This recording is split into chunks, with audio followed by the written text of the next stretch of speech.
Sometimes what makes a really successful entrepreneur is not taking in all of the emotions and everything else that can upset you. It's having a characteristic that allows you to just keep moving forward. So that's why a lot of people with ADHD and autism end up in the entrepreneurial space. Success today, a big part of it is how you think, how you approach things. And that's why Ross's teaching is going to blow your mind about how you and me can make sure we stay on the positive. We've become so uncomfortable with people just being uncomfortable that we have taken typical emotions like sadness, like nervousness, and called them depression and anxiety. Ross Szabo and I are going to have a fun conversation here today and help you understand how mental health helps you be successful.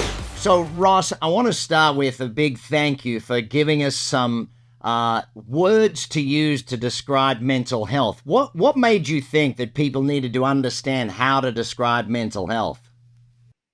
I had the opportunity at a really young age to travel the entire country and talk to over 1 million people about mental health. And the thing that just kept coming up was when you say the words physical health, everyone knew what it meant.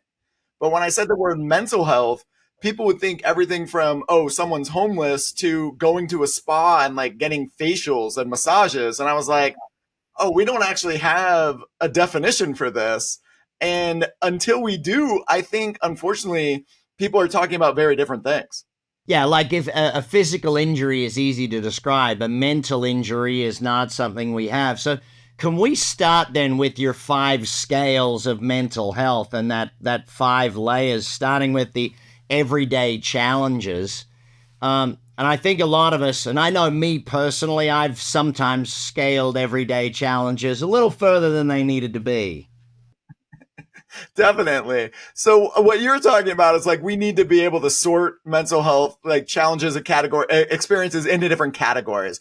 Like for example, you know the difference between a sprained ankle and a broken leg, or the difference between having a cold or flu, because we had that language from a young age. So the first category I always talk about is everyday challenges. These are things like stress, sleep, body image, self-compassion. These are things that can be healthy or unhealthy, good or bad, depending on your experience with them. But they are everyday things that all of us experience. So hang on. Why do I don't speak for me, I won't speak for my listeners, why do I have a tendency then to sometimes scale my everyday challenges into, well, let's not say disorders, but, sometimes I scale them up that rung a little bit? I think part of it is we want to really understand the severity of our experiences. So part of it is we do want to say like, oh, this is really hard for me. And I think because we don't have a uniform language out there, what we tend to do is compare, or we get our information online and we see like all these other people are saying this. So I should be saying this as part of my language too. Yeah, I've noticed a labeling ability since I was a kid. When I was a boy at school, not focusing was called, well, he's just a boy. Today, it's got 17 different labels. Does that make it harder or easier? How does that work for people? Well, what I'm seeing is we're kind of a self-diagnosed nation where now people get all of their information online. And once you do, you believe it. So I do think that in the case where someone actually has a learning disability, having variance is really helpful. In the case where someone is diagnosing themselves, it's actually problematic. One, because what a lot of evidence-based data shows is once you diagnose yourself, you believe it. So you'll go through the rest of your work life being like, yeah, I'm a little ADHD. And you're like, okay, do you have a diagnosis? No, I just know that like I struggle to pay attention. Well, that's not the same thing. Yeah. Yeah. So second layer for you, then you talked about environmental factors. How does that fit in? The difference between an everyday challenge or an influence and your environment is that your environment tends to be more systemic. So like the home you grew up in, the school you went to, the way you were raised, your relationships, your actual work environment can affect your mental health significantly, and it needs to be separate from everyday challenges because the way you would approach that or change that is differently. Like much like when we think about physical health separations, if you sprain your ankle, the treatment for that is different than if you tear your ACL. So an everyday challenge might just need more positive coping mechanisms, things like that, whereas your environment is going to need more systemic change. If you're in an unhealthy relationship, or I don't know about you, but I grew up in a home where no one talked about mental health or emotions. And so, I always joke with people that part of being an adult is either undoing adolescence or reliving adolescence, depending on your level of self awareness. And so that comes from your environment, like who you are in the workplace, who you are as an entrepreneur, who you are in a business setting, whether it's a positive or negative, comes from those first languages you had or didn't have with mental health. Yeah, so there's two things that come to mind with that. One is, we can't raise our kids the same way our parents raised us because that world doesn't exist anymore. So, I do talk about mental health with my kids, but yeah, it never happened. My parents never discussed it with me. And I'm open with the fact that I have a coach, counselor, therapist, and have done that for many, many years. And I think a lot of people, is there still a stigma to it, buddy? Do you see it? You're in it every day.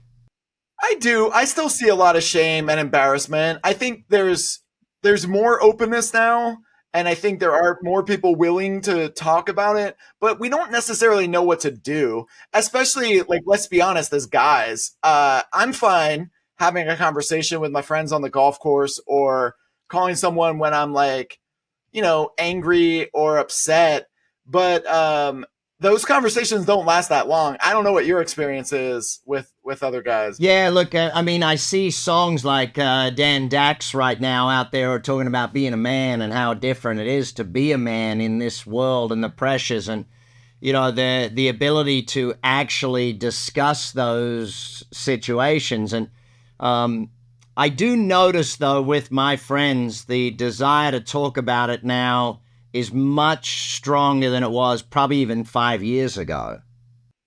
Definitely. Definitely. And there's not judgment, or there's not a lot of at least in my circles, there's not as much like fear around it. I think there's more openness to it for sure, but I do think there's still some level of shame, embarrassment, and I do think there's still a level for everyone. It doesn't matter what gender you are, of feeling like you should be able to suck it up or get through it on your own.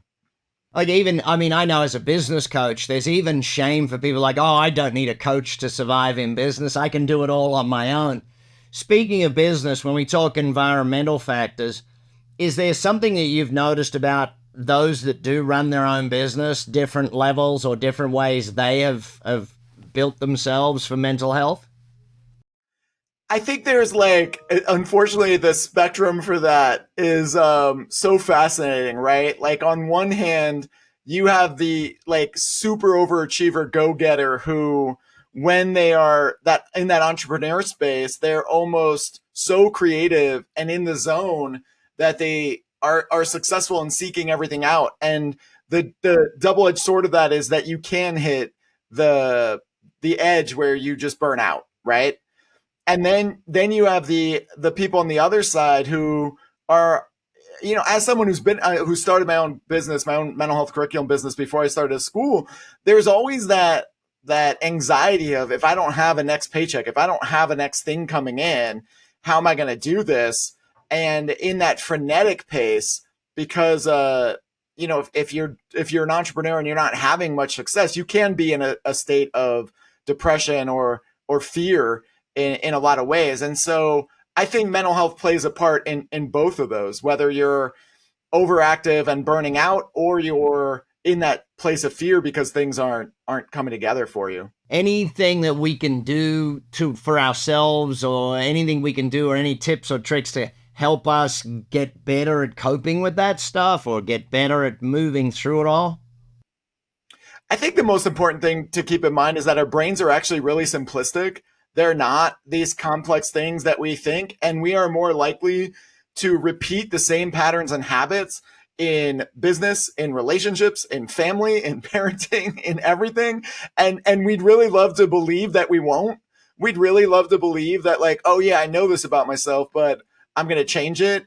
There's that statistic out there that 95% of thoughts we have every day are thoughts we've had before.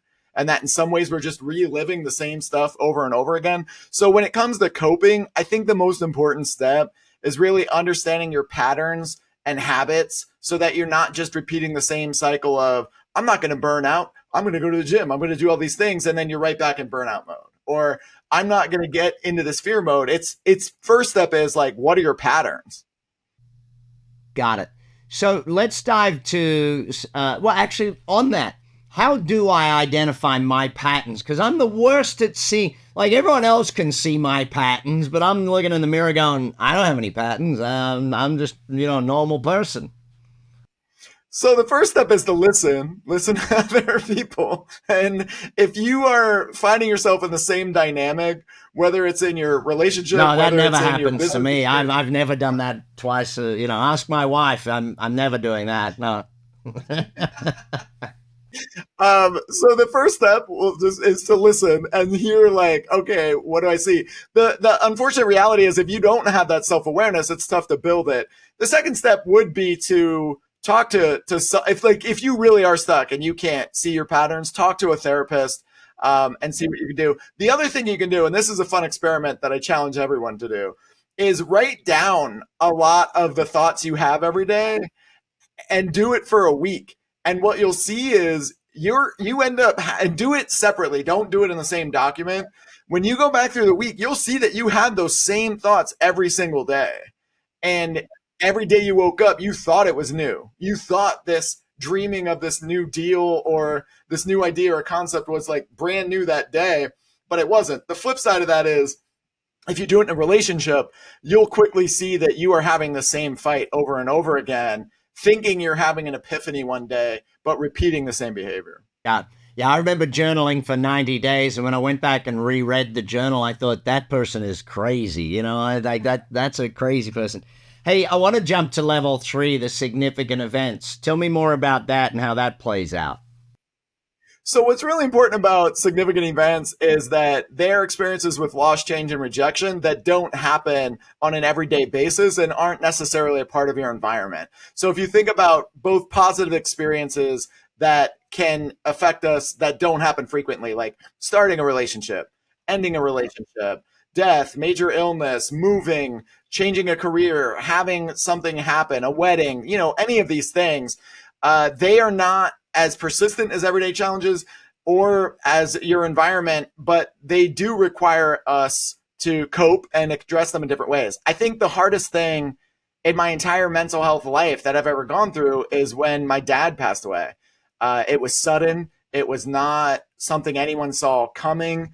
And the grief of losing my dad, man, it was like 4 to 5 months where it just didn't matter if I was in therapy, if I, was doing anything else. I couldn't process it. And it didn't mean I wasn't functioning. Like I still went to my school. I was in a graduate program. I was running my company, but like that's a significant event that is not an everyday challenge. That is not your environment that can really affect your mental health differently. Yeah. It's funny because with 5 kids and 9 companies, I feel like I have a significant event every day. So it's like my everyday challenges also significant events type thing. It's crazy that way. My wife and I once sat down and listed out all the significant events, and we realized that at least once a quarter we had a massive shift in things. And so it was like, how do we reduce our stress load for ourselves? How do we actually slow it down? Level 4 is where you get into the disorders type thing. Give me the definition there so that people can understand the distinction between level 1, 2, 3, and 4. A mental health disorder is any disorder that's diagnosed by a mental health professional. And the reason it's an important separate category is that unfortunately in today's world, we've become so uncomfortable with people just being uncomfortable that we have taken typical emotions like sadness, like nervousness, and called them just depression and anxiety. Like we don't even use the word nervous anymore. Everyone has anxiety. Everyone, if somebody's sad, everyone has depression, and it's causing a lot of harm in 2 ways. One, if you are a person who has an anxiety disorder or clinical depression, telling those people to just calm down or get happy is actually dismissing the severity of their disorder. And on the flip side, what it's doing is it's taking everyday emotions like nervousness or sadness and inflating them to be disorders that they're not. So like if you're nervous If you are scared about something or you have butterflies in your stomach, that is a very common feeling. It lasts a short amount of time, it goes away. You can tell someone who's nervous to be calm. When someone has an anxiety disorder, the opposite of that's not being calm, it's being able to see reality. And it's a similar thing with being sad or upset or depressed. Like that typically has an identifiable cause, and you can tell someone to be happy. But the opposite of clinical depression isn't happiness, it's vitality. It's being able to get out of bed and do things. And so that's why we need a separate category for disorders, is because people are making that leap, and they're confused. Yeah, I know when I first, after Route 91, when my wife and I were in that mass shooting, and when I started seeing a therapist, and they kept wanting to give me the definition of depression. I'm like, dude, I'm not depressed. I'm just dealing with the fact that, and then when I found a PTSD specialist, he's like, no, you're nowhere near depression, dude. You just got PTSD, and it'll take you a few months and we'll get through that sort of thing. And that's what it did. And I think having a professional guide me through that was actually a thing. But selecting the professional, actually, if I can get some of your advice on that, how would someone go about selecting a professional for themselves? And this is a huge challenge no matter where you are. We will never have enough mental health professionals to manage the mental health crisis, which is why we need to start with clear language and concepts when we compare mental health to physical health. The most important thing is that you find someone that you can trust and be honest with. This is a big difference between physical health and mental health. Like if you went to multiple doctors with a broken leg, they'd all diagnose you with a broken leg. Now, some of them might have different approaches that made you feel more trustworthy or comfortable. But in mental health, you could explain, an issue you're having with your family or symptoms you're having. And like you experienced, one person might say it's depression, another person might say it's PTSD. So you do need to go through a vetting process to see, like, do I trust this person? Am I comfortable with them? Do we have a good vibe? Because you're going to be really vulnerable. And it's not that you're not vulnerable with physical health issues. You are, like, especially as we've gotten to our age and need the prostate checks and the colonoscopies and things like that. You're vulnerable. That's a vulnerable moment. Thanks for bringing that up. Thanks for bringing that up again. I appreciate your openness there. Actually, you said something there that I think is really important. I've found the best coaches, counselors, therapists for me are people that I actually could really be honest with. If I wanted to hide stuff from them, it never worked. Yeah. It doesn't.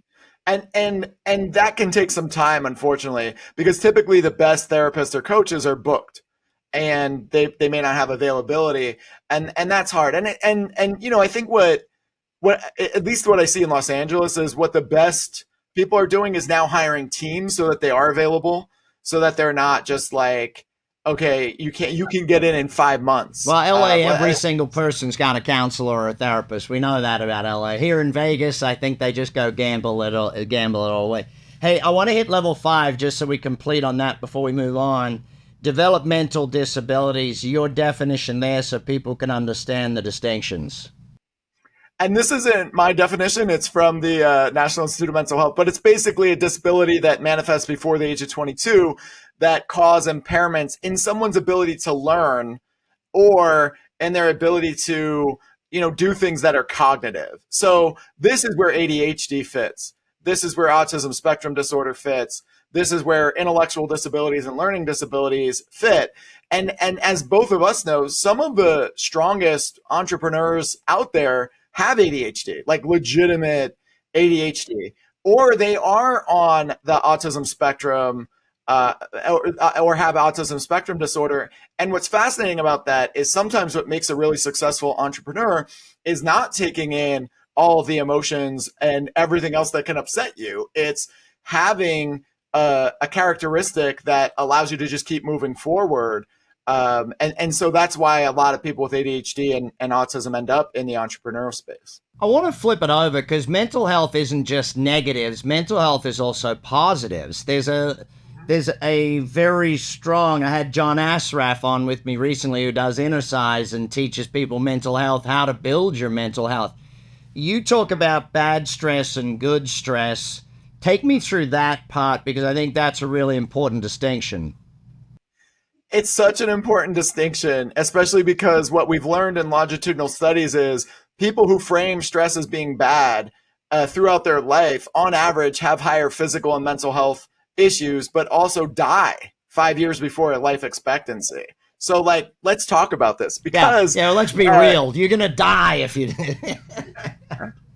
so the way I always explain this is, a lot of times in our adult lives, we're having competitions to see who's busier or more stressed out, right? So it's common, especially if you go to a business conference and you see someone you haven't seen in a while and they're like, how you doing? You're like, oh, I'm busy. And I got a family and I got all this other stuff and blah, blah, blah. And the only response to that for someone is to be like, I am also busy. I'm busy. And then you try to out busy each other. And it's a competition nobody wins. You don't win a car at the end of it. You don't like win anything. And so what I think is really important is there's stress, stress or good stress that motivates you. It activates your fight or flight mechanism for a short time, and it actually gets you through things and helps you get things done. Most people wake up with some good stress and they use it throughout the day. And then obviously on the bad side of that is bad stress or chronic stress. And that is the stress that most people think of when they think of the word stress. It's debilitating, it's headaches, it's body aches, it's insomnia, it's all those other things. The reality is we all have different ways of processing stress. I would make an argument that most entrepreneurs function from a place of good stress, that they see, you see your 5 kids and your 9 businesses and everything else as a source of motivation, as a challenge that you're going to overcome. But there are a lot of people who don't make that distinction. And when they don't make that distinction, they are stuck in that space where they're using their fight or flight mechanism for like a really long amount of time. And then their body's filled with cortisol and now they're shutting down, and it's just not a healthy pattern to continue. Yeah, I mean, I like looking at most things as, I mean, if I don't want to do it, I see it as stressful. If it's something I've chosen to do, I see it as my passion sort of thing. But the biggest stress of being an adult, I know, is what are we having for dinner tonight? Like, you've got to make that decision every single day of your life. It's a crazy thing. And marriage I've found, Ross, is 2 things. How did you sleep and what are we having for dinner? I mean, they're the 2 most common questions.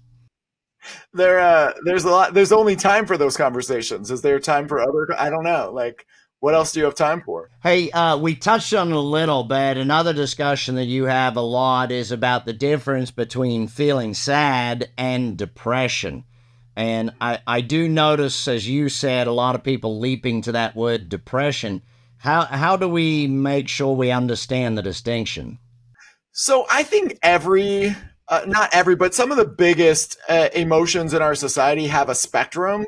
And I think it's really important to talk about that spectrum. And this is true of depression, of suicide, of anxiety, of body image, of whether you want to get to the nuances of like and all the OCD, happy ones as well, excited, happy. They all have spectrums too. Well, yeah, but I think those things can also fall on a spectrum of just emotion, right? So let's focus on sadness to depression first. The spectrum for that would start with you having some level of sadness, some level of upset, maybe a significant event happened to you, maybe your environment is doing something. But the difference between sadness and clinical depression is that sadness typically has an identifiable cause. So, you went through something, you had an argument, a disagreement, you didn't get the business deal you were hoping for. The difference is what that cause is, and you can feel upset and you can work through it. And the opposite of that, again, is being happy. When you have clinical depression, there typically isn't an identifiable cause.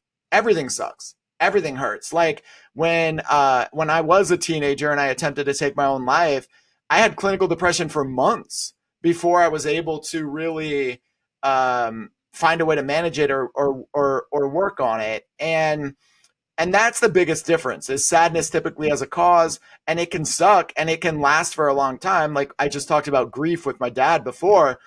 But clinical depression typically doesn't have a cause, and it needs a much different level of treatment and attention. In case someone listening is at that phase, how would they recognize that they are at that point of needing help for depression? Some of the bigger signs are that you just don't find enjoyment in the things that you used to, that you stop doing the things you really found enjoyable, that you do feel a higher sense of loneliness or isolation, like you feel kind of cut off from everybody in your life, that you don't have the energy that you used to have, that you in some ways stop taking care of yourself too. You don't care about showering as much. You don't care about hitting the gym. You don't care about these other aspects. And it's okay to go through that in phases. Look, I am a founding faculty member of a middle school, high school, and I run a company. So there are times where I just have to be like, I can't do it. I'm just shutting down. I'm not doing anything right now. But it's when it's persistent enough where, people are checking in to be like, hey, are like, what's happening to you? Those are the bigger signs. And then obviously another sign would be if you're having uncontrollable thoughts about suicide, taking your own life, or death. Those, I think a lot of times people think, yeah, it's normal to think about death, and it is, but it is not normal to obsess over ways to take your own life. When you're a young man, you did that courageous move of talking about bipolar disorder with your school. How did it happen? What happened? Like, how did you even come up with that as a young teenager? Like, I don't think I would have had anywhere near the gumption to discuss that stuff when I was a teenage boy. I appreciate that. I think it was a combination of things. Number one, when I got out of the psychiatric ward after I attempted to take my own life in my senior year, I went from being the cool guy, the guy that everyone partied with, everyone liked, everyone knew, to all of a sudden people were just calling me a psycho and a crazy kid. And it was frustrating because I was, still at parties. People were as dysfunctional as I was, but what I was going through just had a label, and the label was what made people treat me that way. And then the second thing was, I had a teacher at my school who did care, and he saw that I was being treated this way, so he thought he would help, and he brought a psychologist into my school in one of my classrooms to talk about the patients he treated.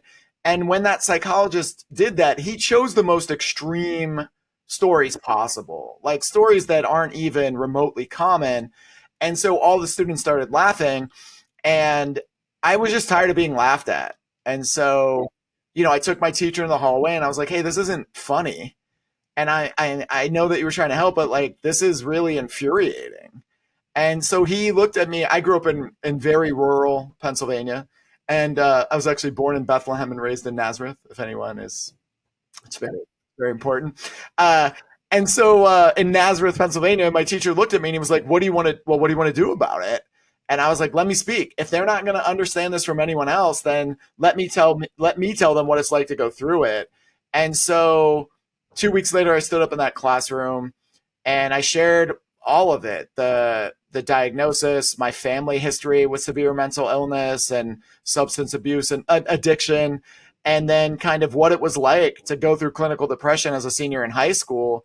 And what I saw at that age was, if you share your story, it opens other people to sharing their stories. Like when you're vulnerable, it opens other people to being vulnerable, and nobody laughed. And a lot of the students came up and shared that they have family members with mental health disorders and all this other stuff. So I had the opportunity to learn at a young age, like, oh, there's something here.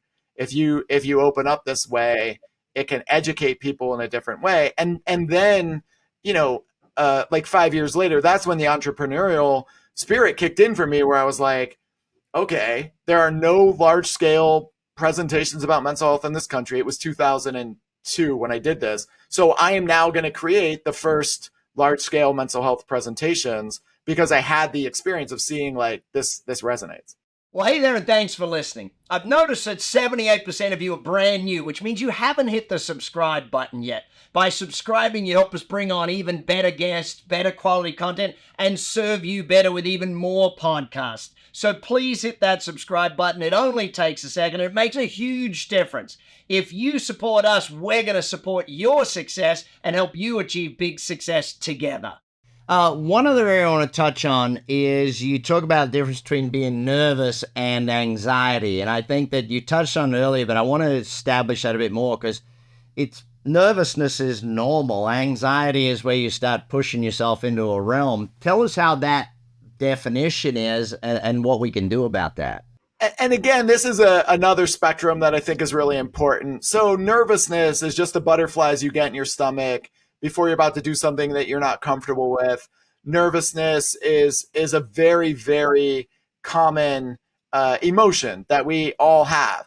And again, nervousness typically has an identifiable cause and it lasts for a short amount of time and it goes away. And when somebody is nervous, you can tell them to calm down. What I see happening right now is a combination of a couple of things. One, in schools and even businesses, like I have a lot of managers from huge companies always asking me like, well, I have this employee who says they have anxiety and they can't do this job, but I don't think it's anxiety. And, and in schools, you see it all the time. When you take devices away from kids, there's almost that like kind of addiction withdrawal where they're like, I can't do anything. So it is really important to make sure that we are identifying nervousness lasts a short amount of time because that's what a majority of people are experiencing. There are people with anxiety disorders. Anxiety disorders are the most common mental health disorder. The difference is for an anxiety disorder to happen, it's either like an amount of anxiety, whether low or high, that is persistent all day, that you need some kind of treatment for because it is preventing you from doing the things you need to do, or it is a kind of extravagant or large reaction to a thing that contributes to an anxiety disorder. So some people, are afraid to be in crowds, or some people are afraid of like social anxiety, or some people are afraid of specific things. And then the reaction from those triggers is more than nervousness. It is a panic attack where you feel like your heart is going to beat out of your chest, you're going to die, or the walls are caving in, or things like that. And when somebody has an anxiety disorder, the opposite of that for them really isn't being calm. It's being able to see reality. It's being able to see like, okay, this is what's happening. This is what's going on. This is what I need to do. And when we don't explain that spectrum, then we have everyone ending up on the anxiety side, which for me right now, at least, is not working. Ross, I want to finish out on this area, mental health being the positive or the mental fitness type thing, because it's not just let's wait till there's a problem and fix it type thing. Like, with physical health today, people aren't waiting till they get sick to deal with it. They're staying fit, staying healthy, eating better. How can we make sure that our mental fitness and our mental health stays as much in that positive realm as possible? And this is a really great question. And I think the way to look at it is when you think about your physical health, it's not that you're always perfect. When you think about your physical health, it's that you know what to do when a situation arises and you try to maintain some baseline of health. We know that we shouldn't eat sugar and sweets and candy every day, but a lot of us still do it. And then we justify it by like, yeah, but I went to the gym, like, so I can do it. I went for a run, so I can do it. Also, if you think about your physical health, in a lot of ways, you don't pay attention to it until something pops up. So if you have a cold, you're like, okay, I'm going to take some cold medicine. If you have the flu, you know that you're out. And I really wish people would switch their approach to mental health to be the same thing. You want to maintain a baseline of mental health. So that is, communicating with people and making sure that you have friends and people you can check in. And you don't need a ton of friends, but just certain people you trust, whether it's a relationship, friendship, some kind of communication that's healthy. The next thing you want as a baseline are coping mechanisms that give you an outlet, that give you joy, that give you a release. I think it's really important to have a coping mechanism that's either music or exercise, whatever it is that gives you that outlet. It is extremely important in your baseline of mental health to know your family history.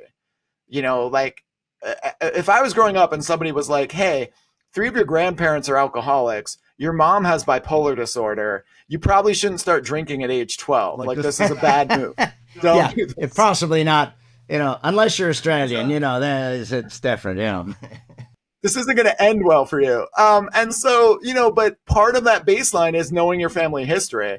And then the next part of it is putting it into action. So there are many days as somebody who has been diagnosed with disorders and gone through trauma and everything else, that my baseline is okay.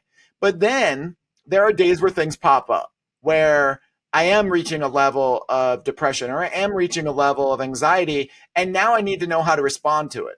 And that is very similar to us having a baseline of physical health. And now we see that, like, okay, we're gaining weight, so we might need to change something. Or you get, you go to the doctor and they're like, hey, you actually have some different type of physical challenge, whether it's cancer, whether it is something else. Now like, okay, I need to do this, this, and this to respond. I really wish people would get to a place where when they say mental health is like physical health, they don't make it about being perfect. They make it in a similar capacity of like, okay, I understand the 4 things I need for my baseline. And then if something happens, I need to ramp it up in some area to take care of it.